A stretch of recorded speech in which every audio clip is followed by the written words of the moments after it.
സംസ്ഥാനത്ത് അപകട വാർത്തകളില്ലാത്ത ഒരു ദിവസം പോലുമില്ല. ഡ്രൈവറുടെ അശ്രദ്ധയും റോഡിന്റെ പ്രശ്നങ്ങളും തുടങ്ങി കാരണങ്ങൾ പലതാണ്. സമാനമായ വാർത്ത തന്നെയാണ് കാസർഗോഡ് നിന്ന് വരുന്നത്. അപകടങ്ങൾ തുടർക്കഥയാവുകയാണ് പൊയിനാച്ചി സുള്ളിയ റോഡിൽ. ഇവിടെയും പ്രശ്നം നിർമ്മാണമാണ്. അന്തർ സംസ്ഥാന പാതയിലെ ബന്തെടുക്ക ടൗൺ മുതൽ പുളിഞ്ചാൽ മൊട്ട വരെയുള്ള റോഡിലെ നിർമ്മാണത്തിലെ അപാകത മൂലമാണ് അപകടങ്ങൾ പതിവാകുന്നത്. 10 ദിവസത്തിനിടെ ഇവിടെയുണ്ടായ വാഹനാപകടങ്ങളിൽ 2 പേരാണ് മരിച്ചത്. കേരള കർണാടക സംസ്ഥാനങ്ങളെ ബന്ധിപ്പിക്കുന്ന പൊയിനാച്ചി മുതൽ സുള്ളിയ വരെയുള്ള അന്തർ സംസ്ഥാന പാതയാണിത്. ഈ റോഡ് നിർമ്മാണത്തിലെ അപാകത മൂലം ഇവിടെ അപകടങ്ങൾ തുടർക്കഥയാവുകയാണ്.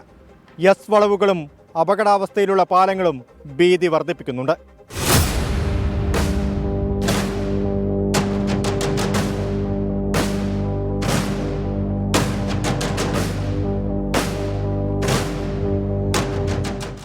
$83 കോടി ചെലവിൽ കിഫ്ബിയിൽ ഉൾപ്പെടുത്തിയാണ് റോഡ് നിർമ്മാണം.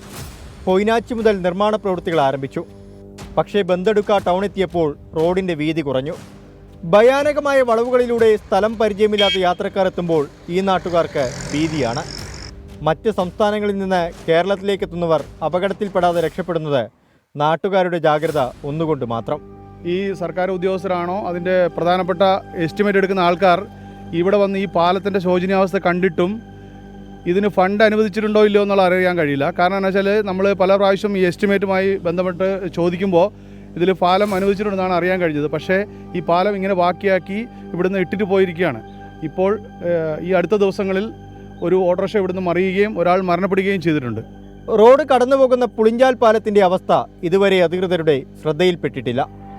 63 വർഷം മുൻപ് നിർമ്മിച്ച പാലത്തിൻ്റെ അടിത്തറ ഇളകി തുടങ്ങി. സിമന്റ് പാളികൾ അടർന്ന് കമ്പികൾ പുറത്തു കണ്ടു തുടങ്ങി. അന്തർ സംസ്ഥാന പാതയായതുകൊണ്ട് തന്നെ കർണാടകത്തിൽ നിന്ന് വരുന്ന വാഹനങ്ങൾക്ക് ഈ റോഡ് പരിചയമല്ലാത്തതുകൊണ്ട് ഇത് ഒരു എസ് വളവ് പോലെ വളരെ അപകടം നിറഞ്ഞൊരു വളവും ഈ പാലത്തിന് കൈവരിയില്ലാത്തതും കൊണ്ട് ഞങ്ങളെ സംബന്ധിച്ചിടത്തോളം ഭയങ്കര ഭയപ്പാടാണ്. കാരണം പലപ്പോഴും തലനാരിഴയ്ക്കാണ് ഞങ്ങൾ അപകടത്തിൽ നിന്ന് ഞങ്ങൾ രക്ഷപ്പെട്ടു പോകുന്നത്. അപ്പം ഈ പരിചയമില്ലാത്ത വാഹനങ്ങൾക്ക് ഇത് വലിയൊരു അപകട ഭീഷണി വർഷങ്ങളായിട്ട് നിലനിൽക്കുന്ന ഒരു സ്ഥലമാണ്. അതോടൊപ്പം തന്നെ പാലത്തിൻ്റെ ശോചനീയമായ അവസ്ഥയും വളരെ പരിതാപകരമാണ്. കാരണം പാലത്തിൻ്റെ കോൺക്രീറ്റ് സ്ലാബുകൾ അടർന്നു വീണുകൊണ്ടിരിക്കുകയാണ്. അപകടക്കെണിയായ റോഡ് എത്രയും വേഗം പുനർനിർമ്മിക്കണമെന്നാണ് നാട്ടുകാരുടെ ആവശ്യം. അപകടം പതിവാകുമ്പോൾ യാത്രക്കാരെ പഴിക്കുകയാണ് നിലവിലെ രീതിയെന്നും പ്രദേശവാസികൾക്ക് പരാതിയുണ്ട്.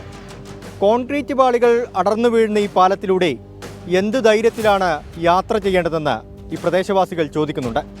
അതിന് മറുപടി നൽകേണ്ടത് പൊതുമരാമത്ത് മന്ത്രിയും അധികൃതരുമാണ്.